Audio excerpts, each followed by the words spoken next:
हाय theirs, आज हम लोग एक क्वेश्चन करने जा रहे हैं और यहाँ पर क्या है, डिफाइन 1 वोल्ट। ओके, तो हम लोग जानते हैं कि वोल्टेज पोटेंशियल डिफरेंस का फॉर्मूला क्या होता है। Potential difference is equal to work done by quantity of charge moved. Okay, हम लोग क्या देख रहे हैं कि जो हमारा पोटेंशियल डिफरेंस होता है work done by quantity of charge moved. Potential difference का सिंबल क्या होता है, भी होता है, और वर्क डन का डब्ल्यू होता है, और क्वांटिटी ऑफ चार्ज मूव्ड तो चार्ज का क्या होता है, क्यू होता है। ओके, तो मान लीजिए कि पॉइंट ए है, कोई पॉइंट बी है। ओके, पॉइंट ए और पॉइंट बी है, और ये पॉइंट ए पर मान लीजिए कि कोई यूनिट चार्ज है। ठीक है, कोई यूनिट चार्ज है, आप लिख लीजिए unit charge. Okay, unit charge कहने का मतलब क्या हो जाए, जैसे मान लीजिए कि 1 कूलम है। ओके, तो 1 कूलम चार्ज है। अब इस 1 कूलम चार्ज को मूव करने के लिए हमको कितना वर्क डन करना पड़ेगा, 1 जूल वर्क डन करना पड़ेगा। मीन्स पॉइंट ए बी से पॉइंट ए तक लाने के लिए तो कह रहा है कि 1 जूल वर्क करने के लिए हमको 1 जूल वर्क करेंगे, किसके लिए, 1 कूलम ऑफ चार्ज को मूव करने के लिए from point A to point B. तो इसको हम लोग क्या कहें, पोटेंशियल डिफरेंस कहें। ओके, तो अब मान लीजिए कि यहाँ पर हम लोग लेते हैं 1 वोल्ट, इसका यूनिट ऐसा यूनिट लिख देते हैं, और पोटेंशियल डिफरेंस का ऐसा यूनिट 1 वोल्ट। अब यहाँ क्या है, जो वर्क डन का कितना होता है ऐसा यूनिट, 1 जूल, और चार्ज का क्या होगा, 1 कूलम। ओके, हमको डिफाइन क्या करना है, डिफाइन 1 वोल्ट। तो 1 वोल्ट को डिफाइन करने के लिए हमको क्या कर लिखना पड़ेगा कि 1 जूल कूलम मतलब 1 कूलम ऑफ चार्ज को मूव करने के लिए 1 जूल जो एनर्जी अप्लाई करते हैं उसी को हम लोग क्या कहते हैं, 1 वोल्ट कहेंगे। या तो हम लोग यह लिखेंगे कि 1 joule of work is done to bring 1 coulomb of charge from 1 point to another point is 1 volt. तो ओके, तो चलिए हम इसको हम लोग डिफाइन कर लेते हैं कि 1 वोल्ट क्या होता है। कह रहे हैं कि पोटेंशियल डिफरेंस बिटवीन 2 पॉइंट, क्या लिखेंगे, तो potential difference between 2 point is said to be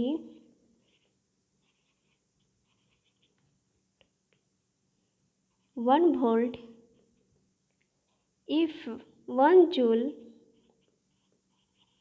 of work is done to bring done in moving 1 coulomb of charge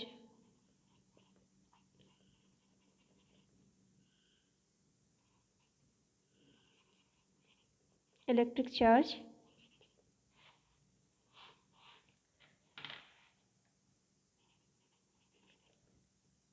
from 1 point to the other point। Okay, क्या कह रहा है कि potential difference between 2 point is से to be 1 volt. मान लीजिए कि 2 point है। ओके, और दोनों पॉइंट के बीच का जो पोटेंशियल डिफरेंस होगा उसको हम लोग कैसे डिफाइन करेंगे कि 1 volt if 1 joule of work done, means 1 joule काम करना पड़ेगा कितने के लिए, 1 कूलम ऑफ चार्ज को मूव कराने के लिए from point A to point B, या कोई चार्ज ए पर है और बी पर मूव करवाना है तो from point A to point B, तो उसी को हम लोग क्या कहते हैं, 1 वोल्ट कहते हैं। मीन्स 1 वोल्ट के लिए 1 जूल होना चाहिए और 1 कूलम होना चाहिए। मीन्स 1 कूलम ऑफ चार्ज को मूव कराने में 1 जूल वर्क डन लगता है। ठीक है, तो चलिए नेक्स्ट टॉपिक हम लोग देख लेते हैं। हाँ, एक और देख लेना है कि जो पोटेंशियल डिफरेंस को हम लोग मेजर किससे करते हैं, वोल्ट मीटर से। The potential difference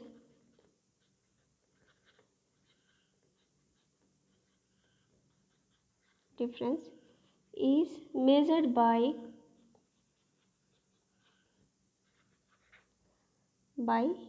volt meter. Okay, हम लोग क्या कह रहे हैं कि पोटेंशियल डिफरेंस को किससे मेजर करते हैं, किस इंस्ट्रूमेंट से, तो वोल्ट मीटर से मेजर करते हैं। Okay, volt meter is always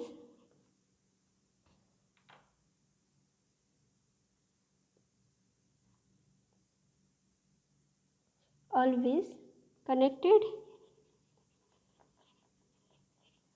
in parallel across the 2 points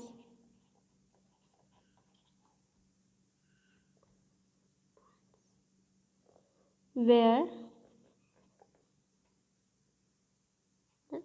potential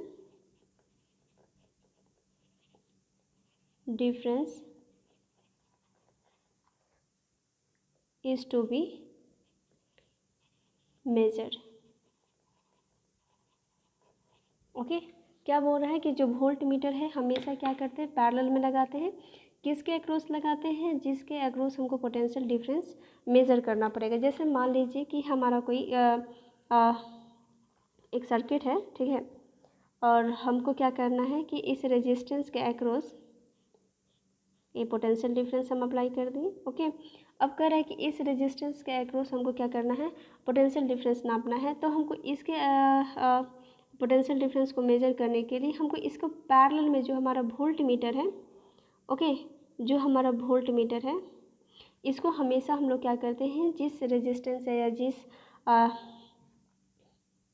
जिसके अक्रॉस वोल्टेज नापना है उसके अक्रॉस में हम लोग क्या करते हैं, पैरेलल में लगाते हैं। तो ओके, तो ये मान लीजिए कोई रेजिस्टेंस R1 है और ये क्या है, V वोल्टेज है, और हमको इसके अक्रॉस हमको वोल्टेज नापना है। तो ये जो हमारा वोल्ट मीटर है, ओके, जो हमारा वोल्ट मीटर है,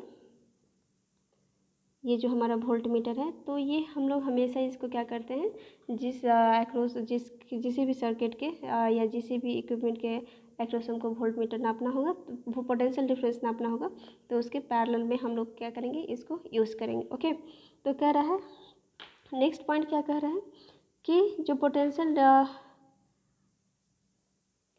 अ volt meter has a high resistance. Okay, कह रहा है कि जो वोल्ट मीटर है उसका जो इंटरनल रेजिस्टेंस होता है वो क्या होता है, हाई होता है। ओके, मतलब हाई रेजिस्टेंस होता है। जैसे मान लीजिए कि हमारा इसके अक्रॉस हमको रेजिस्टेंस नापना है, तो हम लोग जैसे पोटेंशियल डिफरेंस मेंटेन होता है तो इसमें क्या होगा, करंट फ्लो होने लगेगा। इसके अक्रॉस क्या होगा, करंट फ्लो होगा। ओके, अब देख रहे हैं कि यहाँ से हमारा क्या एक डिवाइडर की तरह काम कर रहा है, तो कुछ करंट इधर जाएगा, कुछ करंट इधर जाएगा। और हम लोग जानते हैं कि अगर रेजिस्टेंस का वैल्यू ज़्यादा होगा, ज़्यादा से ज़्यादा होगा, तो उधर करंट क्या हो जाएगा, कम फ्लो होगा, means minimum negligible current flow होगा। तो इसलिए अगर मान लीजिए कि इसका रेजिस्टेंस अगर ज़्यादा होगा, इस वोल्ट मीटर का रेजिस्टेंस, इंटरनल रेजिस्टेंस ज़्यादा होगा, तो इसमें करंट क्या होगा, नेग्लिजिबल करंट फ्लो होगा। और जब नेग्लिजिबल करंट फ्लो होगा तो ये क्या होगा, अच्छे मतलब एक्यूरेटली हमारा क्या नापेगा, पोटेंशियल डिफरेंस मान नापेगा। इसलिए कह रहा है कि voltmeter has high resistance so that it takes a negligible current from the circuit. Okay, और दूसरा भी क्या है कि मतलब सर्किट से ये एक्स्ट्रा करंट यूज़ ना करें, इसलिए मतलब नेग्लिजिबल मतलब थोड़ा बहुत या बहुत कम यूज़ करें, इसलिए इसका जो वोल्ट मीटर है उसका रेजिस्टेंस क्या होता है, हाई होता है। ओके, जैसे हम लोग दिखा देते हैं। ओके, ये हमारा क्या है, वोल्ट मीटर है। वोल्ट मीटर है हमारा, यहाँ पर वोल्टेज भी से क्या रिप्रेजेंट कर रहा है, वोल्टेज। और यहाँ देखिए रीडिंग दिया हुआ है 1, यह पॉजिटिव है, नेगेटिव है। अब यहाँ देखिए कि इसका यूज़ कैसे कर रहा है, कि मान लीजिए कि इस रेजिस्टेंस है, ओके, ये कंडक्टर है हमारा, और इस कंडक्टर के अक्रॉस हमको क्या करना नापना है, वोल्टेज नापना है। तो हम लोग क्या करेंगे, इसके पैरेलल में वोल्ट मीटर का यूज़ किया गया, और इसका जो वोल्ट मीटर है इसका रेजिस्टेंस क्या होता है, हाई होता है। मीन्स इसका इंटरनल रेजिस्टेंस जो होता है, जो हमारा इंस्ट्रूमेंट है वोल्ट मीटर, उसका इंटरनल रेजिस्टेंस हाई है। और जब रेजिस्टेंस ज़्यादा होगा तो इधर करंट क्या होगा, मिनिमम से मिनिमम फ्लो होगा। और जब मिनिमम फ्लो होगा तो आपके जो सर्किट का जो करंट होता है उसको वो यूटिलाइज नहीं करेगा, तो ये रीडिंग हमारा क्या देगा, एक्यूरेट देगा। ओके, चलिए ये हम लोग देख लिए। अब इस पर हम लोग कुछ क्वेश्चन करेंगे। ओके, और नेक्स्ट में मतलब numerical question based on electric potential पर करेंगे। तो चलिए आज के लिए इतना ही। Thank you.